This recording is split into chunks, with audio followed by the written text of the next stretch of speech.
The 1980s were a golden era for reggae music, but behind the vibrant rhythms and revolutionary lyrics lies a darker, untold story. A chilling wave of violence swept through Jamaica and beyond, claiming the lives of some of reggae's brightest stars. What led to the tragic end of icons like Tosh, King Tubby, and Hugh Mundell? Let's uncover the heartbreaking stories of reggae stars who were assassinated in the 1980s. At around 9:40 p.m. on Tuesday, March 29, 2022, a chilling event unfolded in Olympic Gardens, St. Andrew. Ebony Henry, the common-law partner of renowned reggae artist Tabby Diamond, heard fire weapon sound outside their residence.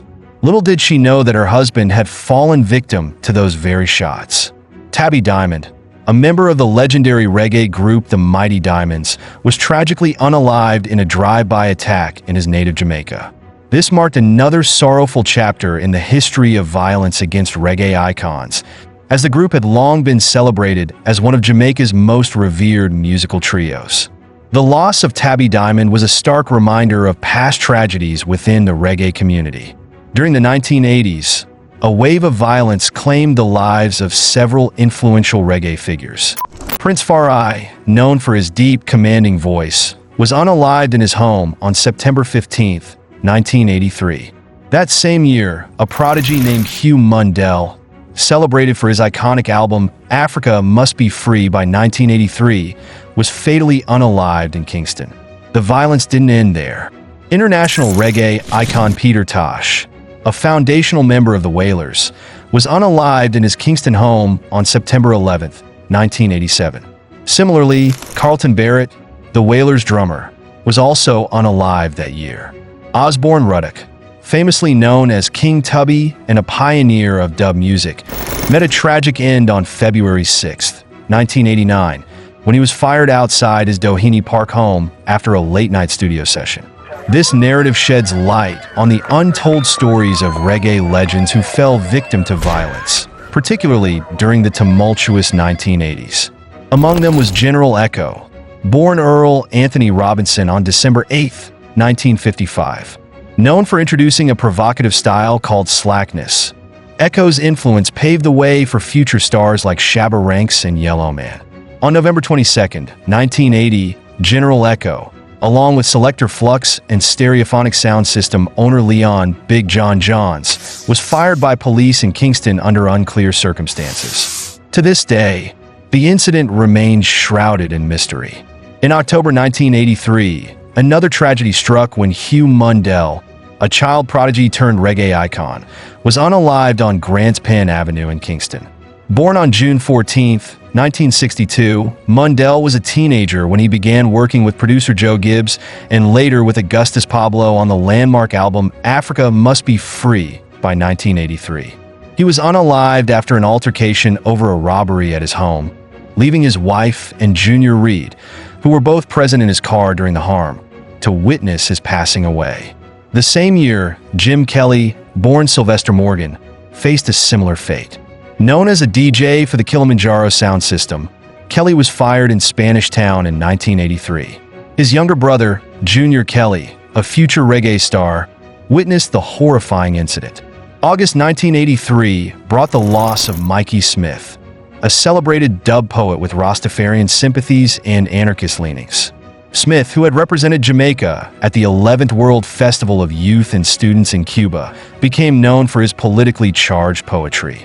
After a confrontation with activists following a political meeting in Stony Hill, Smith succumbed to a fatal head injury during an altercation. In September 1983, Prince Farai, known for his commanding voice and sharp critique of Jamaica's political climate, tragically passed away. Famous for tracks like Heavy Manners, which challenged government crime control measures, Prince Far was watching television with his wife, Caro, in their St. Catherine home when armed men broke in. The attackers unalived and left Caro with bullet wounds, marking a grim moment in reggae history. In April 1987, Carlton, the iconic drummer of Bob Marley and the Wailers, met a tragic end. Renowned for popularizing the one-drop rhythm, Barrett was unalived at his gate on Bridgemount Park Avenue, Kingston, around 9:30 p.m. The horrifying truth later emerged. his wife, Albertine, conspired with her lover, Glenn Roy, and an accomplice, Junior Neal, also known as Bang, to orchestrate the evil act. In August 1987, Major Worries, born Wayne Jones, was another reggae star whose life ended in tragedy. Having launched his career as a DJ with King Jammy sound system in 1985, Major Worries gained fame with Topa, a witty and poignant dancehall hit. On August 9, 1987, he was fired by a policeman in Spanish Town, Jamaica, leaving fans mourning a rising talent. In October 1987, Lee Van Cleef, whose real name was Devin Perkins, fell victim to violence. Inspired by the famous spaghetti western actor, Van Cleef gained recognition with live performances and recordings at Channel One Studio. As the drug epidemic took a toll on the reggae community, Van Cleef's promising journey was cut short when he was fired and unalived in Brooklyn, New York. In December 1987, Lis Lepa, born in St. and Jamaica, became another casualty of reggae's dark days. Known for tracks like Can't Take Me Landlord and performances with sound systems like Gemini and Volcano, Lepa moved to New York during the 1980s. Sadly, at just 30 years old, he was unalived outside the Manhattan Dance Hall Reggae Lounge, ending a vibrant career.